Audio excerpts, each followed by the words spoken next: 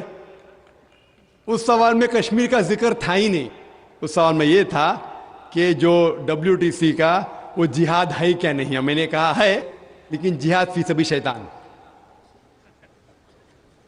آپ نے دوسرا سوال کیا کہ میرے نظر میں جو اسامہ بن لادن کر رہا ہے وہ قرآن اور حدیث کی روشنی میں صحیح ہے کیا نہیں. جو لوگ کشمیر میں جھگڑ رہے وہ صحیح ہے کیا نہیں. جو افغانستان میں کر رہے صحیح ہے کیا نہیں. 3 سوال, ایک سوال کے 3 حصے. میں پہلے کا جواب تو دے چکا ہوں, شاید آپ نے نہیں سنا, کہ اسامہ بن لادن قرآن اور حدیث کی روشنی میں صحیح کر رہا ہے کہ نہیں. میں تو اسامہ بن لادن سے ملا ہی نہیں. آپ ملے ہوں گے, میں نہیں ملا. اللہ تعالیٰ فرماتے سورہ حجرات میں سورہ نمبر 49 آیت نمبر 6 میں, جب بھی کوئی آپ کو انفارمیشن کوئی چیز معلوم پڑتی ہے, خصوصاً اگر فاسق کے ذریعے ہے, تو اس کی تحقیق کرو. مجھے پتا نہیں, جو یہ CNN کہہ رہی ہے کہ اسامہ بن لادن نے WTC کو گرایا, اسامہ بن لادن تو کہتا میں نہیں گرایا. تو نہ میں اسامہ بن لادن سے ملا, تو میں یہ بھی نہیں کہتا اسامہ بن لادن قرآن حدیث پہ ہے یا نہیں ہے. اللہ عالم, اللہ عالم.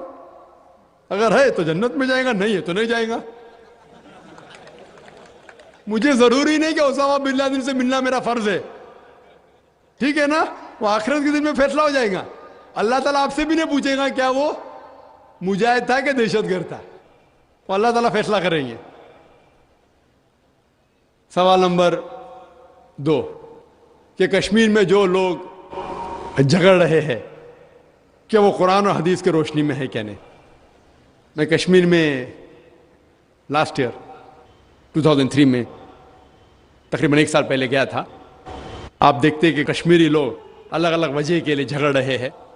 اگر وہ وجہ قرآن اور حدیث سے صحیح ہے تو صحیح وجہ, اگر خلاف ہے تو خلاف ہے. یہ کہنا کہ سارے کشمیر قرآن حدیث کے اوپر ہے یا سارے کشمیر نہیں ہے, یہ بالکل غلط ہے.